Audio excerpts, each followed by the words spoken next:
ஆம், ஆம். வணக்கம். சத்யேந்திரா பேசுறேன். இன்னைக்கு காந்தாரன்னு ஒரு படம் ரிலீஸ் ஆயிருக்கு. ரிஷப் ஷெட்டி டைரக்ட் பண்ண படம். ஏற்கனவே 2 வருஷத்துக்கு முன்னாடி காந்தாரான்னு ஒரு படம் வந்துச்சு. படம் ரொம்ப நல்லா இருந்தது. ரொம்ப ரொம்ப எக்ஸ்ட்ராடினரியா இருந்தது அந்த படம். இது ஆக்சுவலி ஒரு கன்னடா டைரக்டர் பண்ண படம். நார்த் கன்னடால நடக்கிற மாதிரி கதை. இது கிராமத்தில் நடக்கிற கதை தான். இப்போ இது பார்ட் ஃபர்ஸ்ட்ன்றாரு. அப்போ 2 வருஷத்துக்கு முன்னாடி வந்தது பார்ட் 2. ரொம்ப ரொம்ப நல்லா இருந்தது. இதில் பிகினிங் இந்த கதை போகிறது. அகெயின் ஒரு கிராமத்தில் ஒரு காட்டில் நடக்கிற கதை. அங்கே ஒரு சின்ன ஒரு கன்னர் மாதிரி இருக்கும். அங்கே ஒரு சின்ன குழந்தை யாரோ விட்டு போயிட்டு இருப்பாங்க. ஸோ அந்த காட்டில் இருக்க மக்கள் எல்லாம் அதை எடுத்துட்டு வளர்த்துறாங்க. அதுதான் இந்த ரிஷப் ஷெட்டி கேரக்டர். அதுதான் படம் பிரம்மாண்டமாக இருக்கு. படம் ரொம்ப எக்ஸ்ட்ராடினரியா இருக்கு. எந்த டிபார்ட்மெண்ட் எடுத்தாலும் ரொம்ப நல்லா இருக்கு. ஃபைட்ஸ் எல்லாம் கலக்கி இருப்பாங்க. இன்டர்வல் இருக்கும் கொஞ்சம் ஸ்லோவாக இருக்கு படம். பட் சீன்ஸ் எல்லாம் ரொம்ப ரொம்ப நல்லா இருக்கு. ரொம்ப நல்லா இருக்கு. ஃபைட்ஸ் எல்லாம் அந்த ஃபைட் மாஸ்டருக்கு ஆக்சுவலி ஆஸ்கர் அவார்டு கொடுக்கணும். டோட்டலாக ஒரு 4-5 ஃபைட் வரும். ஃபைட்ஸ் எல்லாம் ரொம்ப பிரமாதமாக இருக்கு. லொக்கேஷன்ஸ் எல்லாம் ரொம்ப எக்ஸ்ட்ராடினரியா இருக்கு. காஸ்டியூம்ஸ் கிட்டத்தட்ட அந்த அந்த அந்த அந்த காட்டில் ஒரு 1000 கேரக்டர்ஸ் இருக்கும். அத்தனை பேர் ஒரு அகிரா குரோசாவா மாதிரி. இப்போ அகிரா குரோசாவா படம் நீங்க பார்த்தா இந்த க்ரௌடே ஆக்ட் பண்ணுது. நம்ம படத்துல எல்லாம் க்ரௌட் ஒருத்தன் அந்த பக்கம் பார்த்துட்டு இருப்பா, இந்த பக்கம் பார்த்துட்டு இருப்பா. அந்த க்ரௌட்ல 800 பேர் இருந்தால் 800 பேரை மூவ் பண்றாரு. அந்த கதைக்கு எப்படி தேவைப்படணும் அந்த மாதிரி இந்த படத்துல இந்த க்ரௌட் எல்லாம் ரொம்ப அழகா யூஸ் பண்ணியிருக்காங்க. ருக்மிணி வசந்த்ன்னுட்டு ஒரு லேடி ஆக்ட் பண்ணியிருக்காங்க. ஒரு ஒரு 20-25 சீன் வர்றாங்க. ரொம்ப அழகா காட்டிருக்காங்க அவளை. அவ ஒரு ராஜகுமாரி. அந்த பக்கம் ஒரு ஒரு ராஜா கதை வருது. அதுல ஒரு ஒரு ஒரு வில்லன்னு அவன் ரொம்ப நல்லா பண்ணிருக்கான். ஹிந்தி ஆக்டர், எனக்கு அவன் பேர் தெரியல. ரொம்ப நல்லா பண்ணிருக்கான். ராஜா அவன் வேலையை எல்லா பொண்ணுங்களோட படுக்கிறது, ட்ரிங்க் பண்றது, அந்த மாதிரி தான் வேலை.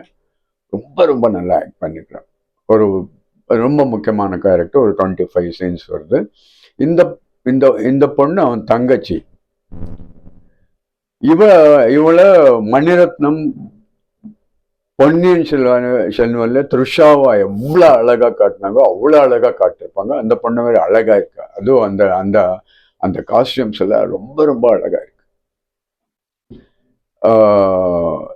இந்த பொண்ணு, இந்த ராஜகுமாரி ரிஷப் ஷெட்டியா லவ் பண்ண ஆரம்பிச்சிடுவான். ஸோ இப்படியே கதை போகுது. கடைசியில் அவ ரிஷப் ஷெட்டி கேரக்டர், அந்த கேரக்டர் அவளை ஏமாத்துறது அவனை லவ் பண்ணிட்டு இருப்பான். அப்படிதான் முடியுது. கடைசியில அந்த பொண்ணை நம்ம ரிஷப் ஷெட்டி கொன்னுடுறாரு. நாங்க பார்த்தா எந்த படத்துலயும் ஒரு ஹீரோயின்னா கொல்றது இருக்காது. பட் இந்த படத்துல அப்படி வந்திருக்கு. நல்லா அமைஞ்சிருக்கு. அந்த பொண்ணு இவ்வளவு நாள் எனக்கு எதிரியா இருந்திருக்கான் தெரிஞ்ச உடனே அவளை கொன்னுடுறாரு. ரொம்ப பியூட்டிஃபுல் பர்ஃபார்மன்ஸ். ரிஷப் ஷெட்டி விட்டா இந்தியாவில் நடிக்கிறதுக்கு யாரும் ஆள் கிடையாது. அவ்வளவு நல்லா நடிச்சிருக்காரு. யாரையும் யோசனை பண்ண முடியாது.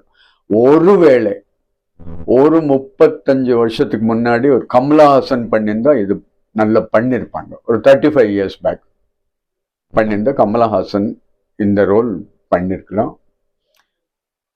ரொம்ப ரொம்ப நல்லா பண்ணியிருக்காங்க. அவங்களுக்கு கூட இந்த படத்துக்கு டைரக்ஷனுக்கு, ஆக்டிங்க்கு, ரெண்டுத்துக்கும் ஆஸ்கர் கொடுக்கணும். இந்த படத்துல எந்த டிபார்ட்மெண்ட்டும் குறை சொல்ல முடியாது. Costumes super, jewellery super. இந்த ராஜா கதையில வருது இல்லையா, ஒரு ராஜா ஒரு பேலஸ்ல என்னென்ன இருக்கணும்ன்ட்டு அழகா அழகா காட்டிருக்காங்க. ரொம்ப நாங்க அப்படியே நம்புற மாதிரி அவ்வளவு நல்லா பண்ணியிருக்காங்க.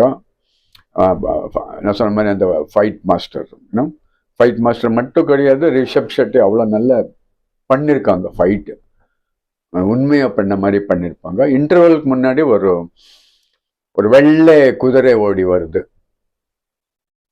வெள்ளை குதிரை ஓடி வருது. அந்த சீன் ரொம்ப நல்லா இருக்கு. அந்த குதிரை யாரும் பிடிக்க முடியாது, அது ஒரு காட்டு குதிரை மாதிரி அது ஓடிட்டு இருக்கு, வந்துட்டு இருக்கு, ஓடிட்டு இருக்கு, வந்துட்டு இருக்கு. அந்த சீன் ரொம்ப நல்லா இருக்கு.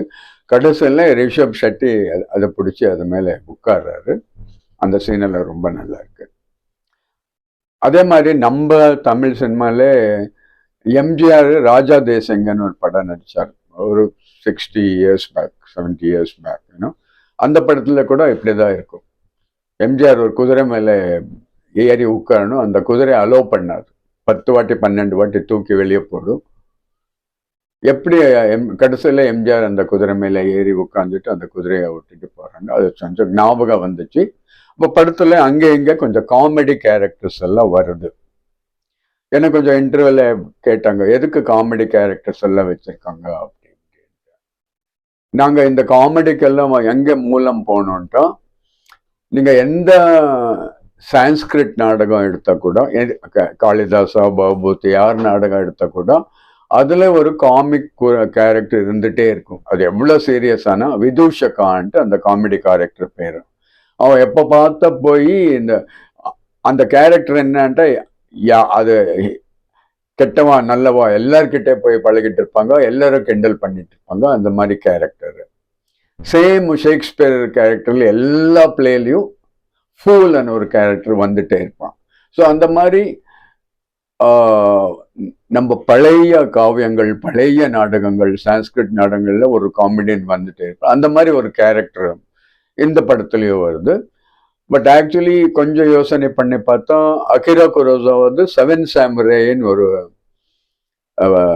ரொம்ப ஃபேமஸ் ஃபிலிம், அதில் ரொம்ப சீரியஸான படம். அதில் ஒரு காமெடி கேரக்டர் வந்துட்டே இருக்கும். காமெடின்ட்டு சிச்சுவேஷன் காமெடி. ஒருத்தர் பயங்கர தைரியசாலி மாதிரி நடிச்சிட்டு இருப்பான், அதான் பார்த்தா அவன் தைரியசாலி கிடையாது, பயப்படுற ஆள். அந்த கேரக்டர் நிறைய பேரை இன்ஃப்ளூயன்ஸ் பண்ணிருக்கு, நிறைய பேரை இன்ஃப்ளூயன்ஸ் பண்ணிருக்கு. ஃபார் எக்ஸாம்பிள் இப்போ ரீசெண்டாக ஆவேஷம் அந்த படம் வந்துச்சு. ஸோ அந்த காமெடி கேரக்டரை வச்சு தான் அந்த ஃபஹத் ஃபாசில் நடித்த ஆவேஷம்னு ஒரு படம் வந்திருக்கும். ஸோ நமக்கு இந்த கேரக்டர் பார்க்கும்போது ஒரு வேளை இந்த 7 சாமுரேல வந்த காமெடி கேரக்டரை அவரை இன்ஃப்ளூயன்ஸ் பண்ணிருக்கலாம், அதனால தான் கொண்டு வந்திருப்பாங்க. அப்படியெல்லாம் எனக்கு யோசனைகள் வந்துச்சு. இருக்கலாம், இல்லாமையும் இருக்கலாம். படம் பிரம்மாண்டம்.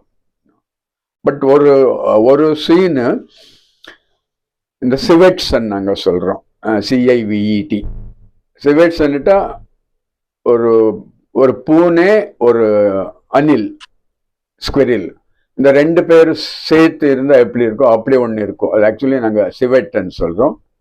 அது இந்தியாவில் அவ்வளோ இருக்கோ இல்லை தெரியல. ஒரு 500-600 சிவெட்ஸ் வரும் காட்டில், நிறைய காட்டுறாரு.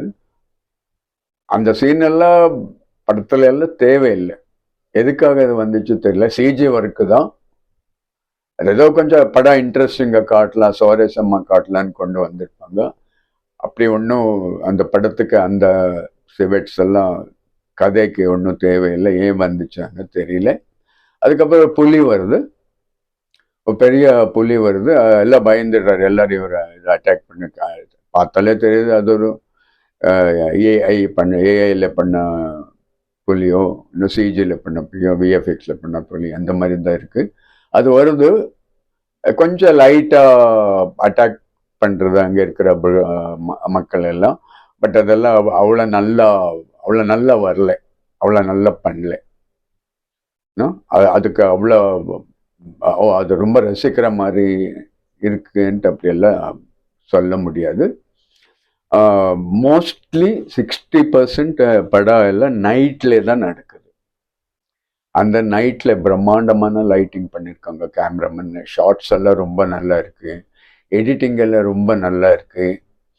ஆக்சுவலி நீங்க பார்த்த எடிட்டிங் எல்லாம் ஒரு ஷார்ட்டும் 20 முடியும். நிறைய இடத்துல 20 செகண்ட்ல முடியும். எடிட்டிங்கில் ரொம்ப ஷார்ப்பாக இருக்கு.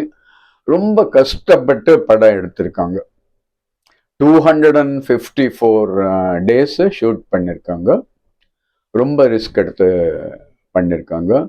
ஒரு 2-3 வாட்டி ரிஷப் ஷெட்டிக்கு ரொம்ப டேஞ்சரஸ் சுச்சுவேஷன் வந்துச்சு. அந்த ஃபைட் சீன் பண்ணும்போது, வேற சீன்ஸ் எல்லாம் பண்ணும்போது நம்ம படம் பார்த்தாலே தெரியுது எவ்வளோ எவ்வளோ உழைச்சிருக்காங்க, எவ்வளோ ஸ்க்ரீன் பிளேக்காக எவ்வளோ ஃபைட் பண்ணியிருக்காங்கன்ட்டு.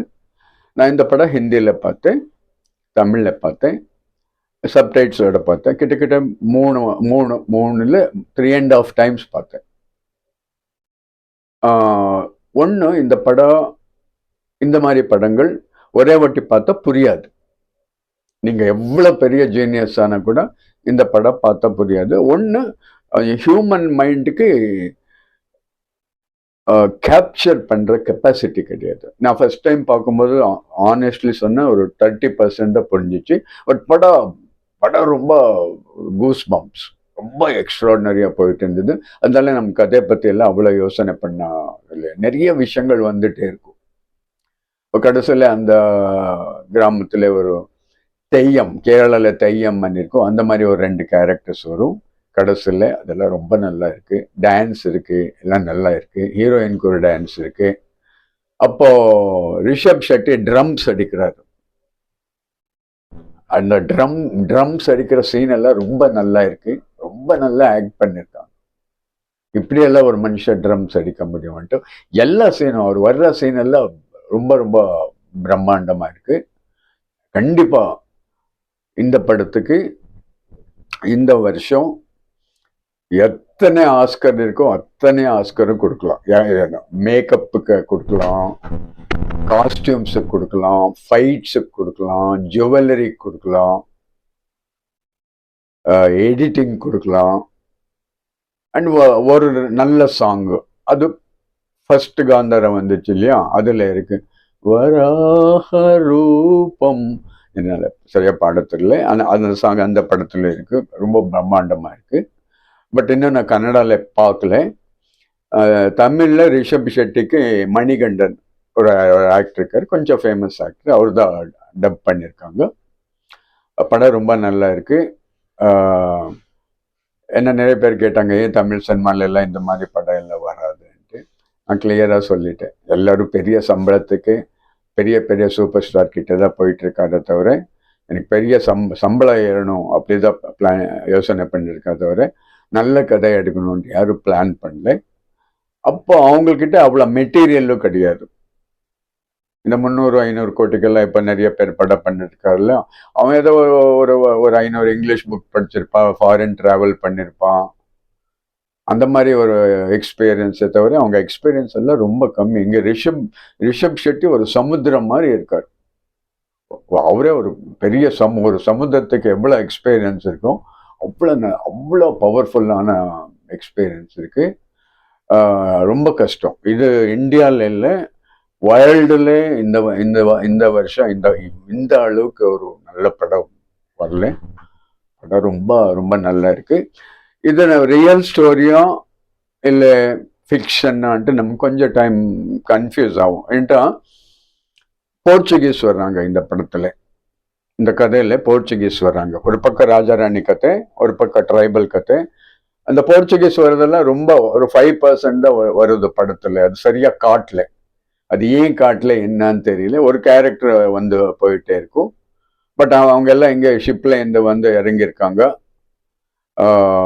அப்போ இந்த மசாலா வகைரை அதெல்லாம் இருக்கு இல்லையா, ஸ்பைசஸ், அது வந்து இவர்கிட்ட எல்லாம் அவர் வாங்கிட்டு போற மாதிரி இவங்க அவங்களுக்கு தான் விற்கணும். அந்த மாதிரி ஒரு கேரக்டர் தான் வந்து பேசிட்டு போயிட்டே இருக்க தவிர, அந்த போர்ச்சுகீஸ் ஏன் வந்தாங்க, எப்படி வந்தாங்க, அவங்களுக்கும் இந்த கதைக்கும் என்ன கனெக்ஷன்ட்டு படத்துல காட்டல. படம் கொஞ்சம் லெங்க்தி. ஒரு 20-25 மினிட்ஸ் குறைச்சிருக்கலாம். இல்லைன்ட்டு படம் ரொம்ப பிரம்மாண்டமா இருக்கு. நடிச்சவங்க எல்லாம் ரொம்ப நல்லா நடிச்சிருக்காங்க. படம் எக்ஸ்ட்ராடினரி படம். கண்டிப்பா பாருங்க. இப்படிதான் படம் எடுக்கணும். தேங்க்யூ. சத்யேந்திர பேசுறேன். என் சேனல் பேர் சத்யேந்திரா ஃபிலிம் கிரிட்டிக். தயவுசெய்து சப்ஸ்கிரைப் பண்ணுங்கள். உங்கள் ஃப்ரெண்ட்ஸ்க்கு சொல்லிவிட்டு சப்ஸ்கிரைப் பண்ண சொல்லுங்கள். நன்றி. தேங்க்யூ.